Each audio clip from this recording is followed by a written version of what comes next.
Level playing field ہوں گی. اسد قیصر صاحب یہ بتائیے گا کہ آپ جو کہہ رہے ہیں کہ نگران حکومتیں ایک سائیڈ پہ چل رہی ہیں یا نواز شریف صاحب کے ساتھ ہم آہنگی دکھا رہی ہیں، تو پھر جب بھی الیکشن ہو چاہے ساری پارٹیوں کو لیول پلینگ فیلڈ ملے تو حکومتیں تو یہی ہوں گی نا؟ دیکھیں مسئلہ کیا ہے، مطلب یہ ہے کہ ہم تو حکومت میں ڈیلے کوئی نہیں چاہتے، لیکن ہم اپنا پوائنٹ آف ویو دینا چاہتے ہیں. یعنی اگر ایک چیف منسٹر پبلکلی طریق انصاف کو جو ہے نا ایک اس کے بارے میں کہے کہ اگر کوئی کرمنل جو ہے نا الیکشن کے لیے ایجنسی کے لیے وہ دے گا ریکویسٹ کرے گا تو نہیں مانا جائے گا. بھائی تم کون ہوتے ہو کہ یہ ڈیسائیڈ کرو؟ تم تو جو ہے نا تمہارے پاس پبلک مینڈیٹ ہے، تم تو ایک نوٹیفیکیشن کی مار ہو، تمہارے پاس کیا اخلاقی جواز ہے؟ اور وہ تو اس طرح گھوم پھر رہا ہے جیسا کہ وہ جو ہے نا کوئی منتخب چیف منسٹر ہے، اس کے پاس بڑے منصوبے ہیں. دیکھیں ملک میں ہم یہ نہیں کہتے کہ آپ ہمیں موقع دیں، یہ عوام کا حق ہے کہ عوام کس کو مینڈیٹ دیں، یہ عوام کا فیصلہ ہے. اگر آپ اس طرح کرتے ہیں اور اس طرح جو ہے نا مینیپولیٹ کر کے اس کو جو ہے نا الیکشن کو مختلف زاویوں سے آپ رک کر کے اور ایک پولیٹیکل پارٹی کو آپ سائڈ پہ رکھ کے آپ ملک کی خدمت نہیں کر رہے ہیں، نہ اس سے ملک میں استحکام آئے گا، نمائش استحکام آئے گا. ہم سمجھتے ہیں یہ ہمارا ملک. آپ مولانا فضل الرحمان سے ملے ہیں جا کے، اور مولانا فضل الرحمان سے آپ کی ملاقات پہ بڑی تنقید ہو رہی ہے، اور مولانا بھی کہہ رہے ہیں کہ آپ ان سے این آر او لینے گئے تھے، اور آپ کی پارٹی کے اندر بھی کچھ سنا ہے کہ کچھ اعتراضات ہو رہے ہیں. کیا جانا واقعی کسی پلاننگ کا حصہ تھا؟ کیا واقعی آپ مولانا سے معاملات کو درست کرنا چاہتے تھے؟ تو پھر الٹا ایسا لگ رہا ہے کہ نقصان ہوا آپ کو. دیکھیے سب سے پہلے یہ ہے کہ مجھے تو سمجھ نہیں آ رہی، یہ ہمارے کلچر کا حصہ ہے. یعنی ہمارے علاقوں میں جتنے بھی سیاسی اختلافات ہو، کبھی ہم سیاسی اختلافات کو اپنے کلچر جو ہمارے روایتی ٹریڈیشنز ہیں اس میں آڑے نہیں آتے. یعنی ہمارے آپس میں الیکشن بھی ہوتے ہیں، ہمارے آپس میں مقابلے بھی ہوتے ہیں، پھر بھی ہم جو ہے نا غم خوشی میں شامل، صرف غم بھی نہیں خوشی میں بھی شامل ہوتے ہیں، ریگولر شامل ہوتے ہیں. یہ ہمارے کلچر کا حصہ ہے. اور یہ دو ایشوز، ایک تو والا جو ہوا تھا واقعہ ہوا، اور دوسرا جو یہ جو ان کی ساس تھی جو اس کی اور یہ ان کی بیٹی ہمارے ساتھ ایمنے تھی، تو ایک رواج اور کلچر کی بنیاد اس کی کوئی سیاسی موٹیویشن نہیں تھی اور ہم نے پہلی. لیکن مجھے افسوس اس بات پہ ہے کہ جس طرح اس کو چلا گیا. دیکھیں ہر ایک چیز سیاست کی نہیں ہوتی، کچھ ہماری ویلیوز ہیں، کچھ ہمارے کلچرز ہیں، کچھ ہماری ٹریڈیشن ہے، کچھ مذہبی روایات ہیں، اس کو بھی رکھنا چاہیے. مجھے افسوس ہے کہ اس کو جس طرح رنگ دیا جا رہا ہے اس کا اس سے کوئی تعلق نہیں ہے، اور ہم جو گئے تھے اس میں یہ ہمارا جو لوکل علاقے کلچر اس کے مطابق ہم نہیں کیا. تو اس میں تصاویر اگر جاری ہو بھی گئی اسد قیصر صاحب تو اس میں کیا مذائقہ ہے؟ آپ تو ویسے بھی اب سیاسی جماعتوں سے رابطے کرنے جا رہے ہیں، تو ہو سکتا ہے کہ اس سے کوئی اچھا ہی پیغام جائے. نہیں، بیسیکلی ہم جو انہوں نے اس کو غلط کیا، جس کے اوپر ہمیں کنسرن ہے، وہ یہ ہے کہ دیکھیں ہم نے فاتحہ کیا، نماز ٹائم تھا، نماز ہم نے پڑھ لی.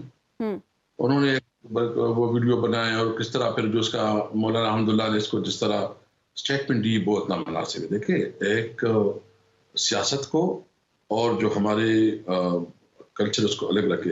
یعنی ہم تو ہمارا سیاسی حریف ہے، ان کے خلاف تو P T I Khyber Pakhtunkhwa پورے پاکستان کی بڑی پارٹی ہے اور خیبر پختونخوا کی سب سے بڑی پارٹی ہے، اور ہمارا تو مقابلہ ہوگا. ہم کسی صورت میں کوئی الائنس، کوئی اتحاد کا کوئی ہمارا رائے نہیں ہے نہ، لیکن کچھ ہمارے ٹریڈیشن ہے کہ اس کا بھی لحاظ رکھتے ہیں ہم.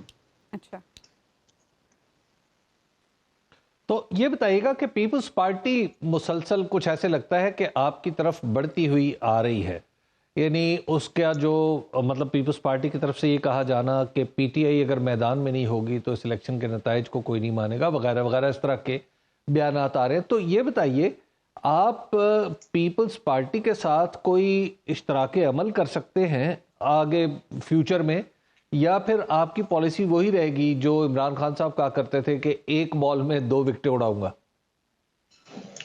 دیکھیں اس وقت تو یہ قبل از وقت ہے، اس وقت کوئی ہماری ایسی بات نہیں ہوئی ہے، لیکن ہم جو اس کی جو اسٹیٹمنٹ آئی تھی شیر الرحمان کی، ہم نے اس کو اپریشیٹ کیا ہے، ہم نے اس کا جائزہ لیا اور سمجھتے ہیں کہ انہوں نے ایک مناسب بات کی ہے کہ اس میں کہا کہ اگر پی ٹی آئی نہیں ہوگی تو اس الیکشن کی کوئی کریڈیبلٹی نہیں ہوگی. تو مطلب ہم اس کو اپریشیٹ کرتے ہیں.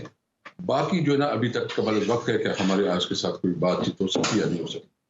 اچھا، اور آپ نے سمجھتے اسد کیسر صاحب 9 مئی کے واقعات کے بعد سے پاکستان میں سیاست بھی کمزور ہوئی ہے اور سیاست دان بھی کمزور ہوئے ہیں اور پی ٹی آئی کو اس کا بڑا ذمہ دار قرار دیا جاتا ہے، تو اس سچویشن میں پی ٹی آئی کیا کردار ادا کر سکتی ہے اور چیئرمین پی ٹی آئی کو کیا کوئی فیور مل سکتی ہے؟ آپ کیا سمجھتے ہیں؟ دیکھیے، ایک تو ہم بالکل کلیئر ہیں کہ جو جتنی بھی چیئرمین کے خلاف اور پاکستان تحریک انصاف کے خلاف جتنی مقدمات درج ہیں، ہم سمجھتے ہیں کہ یہ پولیٹیکل موٹیویٹڈ ہے اور اس کے پیچھے کام کر جاتا ہے. ہم بالکل کسی سے یہ ڈیمانڈ نہیں کرتے کہ ہمیں اس کیسز میں ریلیف دیں. ہم عدالتوں کا سامنا کریں گے اور عدالتوں سے جو ہے نا انشاءاللہ ہم امید رکھتے ہیں کہ ہمیں تو کنسرن ہے کچھ عدالتوں کی بہتری، جس طرح خان صاحب کی اور نواز شریف کی آپ دیکھیں کہ اس کے لیے کتنا ریلیف مل رہا ہے، کتنا اس کے لیے پروٹوکول ہو رہا ہے، وہ پوری دنیا دیکھ رہی ہے کہ پورے ہمارے عدالت نظام کا جو ہے جگنسائی ہو رہی ہے. اور دوسری طرف خان صاحب کی جو ہے نا جس طرح اس کی کیس ڈیلے ہو رہے ہیں، جس طرح اس کے ساتھ جو ہے نا ظلم ہو رہا ہے، اس کو ناحق طریقے سے، ناجائز طریقے سے ان کو اس الیکشن کے پروسیس سے باہر نکالا جا رہا ہے، یہ کسی بھی صورت پہ قابل قبول نہیں ہے. 9 مئی کا تو سب نے مذمت کی ہے اور ہم سمجھتے ہیں کہ اس کی فری اینڈ ٹرائل خاص کر جو ہے نا انکوائری ہونی چاہیے اور انکوائری جو ہے نا وہ عدالت جوڈیشری انکوائری ہو تاکہ پتہ چلے کہ جو بھی اس میں رسپانسبل ہے اس کو سزا ملنا چاہیے. اچھا، شیخ رشید صاحب ایک مشن پر ہیں، کیا پی ٹی آئی بھی اس طرح کی کوئی کوشش کر رہی ہے کہ کسی طریقے سے معاملات کو آگے بڑھایا جائے، باتیں بھلائی جائیں، پچھلی باتیں، پچھلی تلخیاں بھلائی جائیں؟ کیا پی ٹی آئی بھی یہ کوششیں کر رہی ہے؟ میں سمجھا نہیں آپ کی. شیخ رشید صاحب کہہ رہے ہیں کہ وہ معافی دلانے کے مشن پر ہیں اس وقت. کیا پی ٹی آئی میں انٹرنلی بھی ایسی کوئی کوششیں ہو رہی ہیں کہ تلخیوں کو بھلایا جا سکے اور معاملات کو آگے بڑھایا جا سکے پاکستان کے لیے خاص طور پر؟ دیکھیے، ہم اس ملک کی سب سے بڑی پولیٹیکل پارٹی ہے. ہمارا لیڈر جو ہے نا اس ملک کے لیے بہت بڑا، اللہ نے اس کو عزت دی ہے، اس ملک کو ورلڈ کپ کا تحفہ دیا، شوکت خانم دی، یونیورسٹیاں بنائی اور اس کا جو نام ہے وہ پوری دنیا میں ہے. لیکن جس طرح اس کے ساتھ سلوک ہو رہا ہے، جس طرح ہم سمجھتے ہیں کہ ہم میرٹ پہ انصاف کا مطالبہ کرتے ہیں کہ قانون کے مطابق جو ہے نا ہمارے ساتھ رویہ رکھا جائے اور عدالتوں کو پیچھے سے پش نہ ہو، اور عدالتیں جو ہے نا ہم عدالت سے یہ امید رکھ رہے ہیں اگرچہ ہمارے کنسرنز ہیں کہ وہ انصاف. اسد قیصر صاحب، آپ ابھی کہہ رہے ہیں کہ اب جیسے ابھی آپ نے بتایا کہ الیکشن کے نتائج کچھ سوچے ہوئے ہیں جو الیکشن کے ذریعے رسمی طور پر نکال لیے جائیں گے، اور آپ کو حکومتوں پر بھی اعتراض ہے، نگران حکومتوں کو بھی آپ جانبدار سمجھتے ہیں. یہ بتائیے کہ ایسے ماحول میں الیکشن لڑنا کیا آپ کے لیے پاسبل ہوگا یا کوئی متبادل حکمت عملی بھی آپ اختیار کرنے کا سوچ رہے ہیں؟ نہیں، الیکشن تو کسی بھی صورت پہ ڈیلے نہیں ہونا چاہیے اور الیکشن میں بھرپور حصہ لیں گے، بھرپور مقابلہ کریں گے. دیکھیں، ہماری بھی ایکسپیرینس ہو گئی ہے.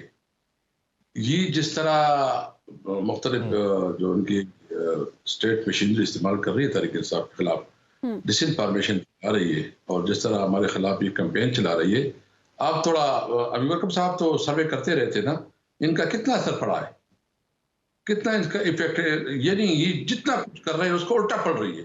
یعنی مجھے بتائے یہ 16 مہینے میں نواز شریف کیا بتائے گا کو کہ 16 مہینے میں ان کا بھائی پرائم منسٹر تھا، اس 16 مہینے میں اس نے کوئی ایک کام کیا ہو صرف اس سوائے اس کے کہ انہوں نے اپنے کیسز ختم کی، کوئی ایک قانون سازی کی ہو جو قانون سازی عوام کے لیے ریلیف دیے ہو، بلکہ صرف اور صرف اپنے لیے سہولت پیدا کرنے کے لیے. اچھا، وہ جو جس نے تقریر کی، اس تقریر کے دوران انہوں نے جو بل دکھایا اگست میں، وہ اس کے بھائی کی حکومت تھی اور اس سے مطلب وہ آخری ٹائم تھا، تقریباً 14-15 مہینے گزر گئے تھے، آخری ٹائم اس کی بھائی. یعنی جتنی مہنگائی کی ذمہ دار ہے، جتنے اس وقت ملک میں اکانومی کا برا حال ہے، جس وقت اتنا آئی ایم ایف کے ساتھ جو ہے غلط طریقے سے ڈیل کر گئے ہیں، ان کا بھائی ہے. مجھے بتایا کہ یہ کون سا فارمولہ ہوگا کہ یہ اپنے بھائی کو نہیں دے سکا، یہ کر سکے گا. اچھا، مجھے یہ بھی بتایا کہ کیا ان کا فائنانس منسٹر جو ہے نا سرکار ہوگا؟ اسحاق ڈار جو ہے نا ابھی 16 مہینے منسٹر نہیں تھا، اس کے پاس کون سی جد کچڑی؟ سارا جھوٹ ہے، ان کے پاس کوئی فارمولہ نہیں ہے، ان کے پاس کوئی منصوبہ نہیں ہے، یہ صرف اور صرف. لیکن اسد قیصر صاحب ان کے پاس بے شک کوئی منصوبہ نہیں ہے، لیکن آپ کے اوپر دباؤ تو بدستور ہے نا. آپ کیا اس دباؤ کے عالم میں مثلا آپ کے لوگ جو ہیں وہ ٹکٹ لیتے ہیں اور واپس کرنا شروع کر دیتے ہیں، یا ٹکٹ لے کے بیٹھ جاتے ہیں جمع نہیں کراتے، یا الیکشن میں جاتے ہی نہیں ہے؟ آپ کے کینڈیڈیٹس پاس مجھے بتایا کہ وہ ڈر رہے ہیں اتنے کہ وہ پہنچ بھی نہیں سکیں گے شاید جا کے کہ جہاں پہ ریٹرننگ آفیسر کے سامنے اپنے کاغذات جمع کروائے جا سکے، کیونکہ لوگوں کو ڈر ہے کہ انہیں گرفتار کر لیا جائے گا. تو اس ماحول میں الیکشن ہونا ہے، آپ نے فورسی کیا ہے کہ ایسے ماحول میں آپ کو الیکشن لڑنا پڑے گا، تو پھر کیا کریں گے آپ؟ تو پھر تو الیکشن نہ ہوا نا، پھر تو سلیکشن ہوا، پھر تو ضرورت ہی نہیں الیکشن کا. اگر یہ میں آپ سے پوچھنا چاہتا ہوں نا، پھر الیکشن کی کریڈیبلٹی کیا ہوگی؟ لیکن ایک بات میں کروں کہ یہ ہمیں بہت پلس پوائنٹ ملا ہے کہ اس وقت ہمارے پاس لائر کی ایک بہت بڑی کیپ آ گئی ہے، کمی کوئی نہیں. یعنی اگر ہمارا ظاہر ہی کوئی ایم پی کی کینڈیڈیٹ ہے وہاں کے پیچھے جائے تو 2 3 5 لائر جو ہے نا ہمارے پیچھے کھڑے ہوں گے، اس کو کینڈیڈیٹ بنائیں. اچھا اسد قیصر صاحب، ہم پنجاب میں تو روز دیکھ رہے ہیں آپ کے کوئی نہ کوئی ایم پی اے یا کوئی نہ کوئی آپ کے امیدوار پارٹی چھوڑنے کا اعلان کر رہے ہیں. کے پی میں کیا سچویشن ہے؟ ہم ہمیشہ یہ پوچھتے تھے کہ پی ٹی آئی کا ووٹ بینک انٹیکٹ ہے، کیا پی ٹی آئی کا امیدوار کے پی میں انٹیکٹ ہے؟ انشاءاللہ انٹیکٹ نہیں ہے، بلکہ میں کہتا ہوں مضبوط کڑا ہے. اچھا، اور اللہ رحم کرے گا، آپ دیکھیں گے. میں سمجھتا ہوں کہ یہ جو کچھ ہو رہا ہے اس ملک کے اوپر جو نہ رحم کیا جائے. ہمیں تو کوئی مسئلہ نہیں ہے کہ اگر عوام عوام کو فیصلہ کرنے دے، کہ اگر آپ عوام کے فیصلے کا احترام نہیں کرتے اور جو یہ کہتے ہیں مسلم لیگ نون کہ ووٹ کو عزت دو، کیا کدھر گیا اس کا؟ یہ عزت ہے، یہ ووٹ کو عزت؟ اس وقت جو ہمارے لوگوں کے ساتھ ظلم ہو رہا ہے اس میں تو یہ میاں برادران نہیں شامل ہیں، ان کی سب کچھ ایبا پہ ہو رہا ہے. جس طرح ہمارے ظلم ہو رہا ہے یہ میاں نواز شریف اور ان کی بیٹی اور سارے اس پہ باقاعدہ جو ہے شامل ہے، اور باقاعدہ یہ پوائنٹ کرتے ہیں کہ کس کو کیا کرنا ہے. تو مسلم لیگ ہی سب کی. تو خیبر پختونخوا میں آپ کی مشکلات کا باعث مولانا فضل الرحمان نہیں ہے؟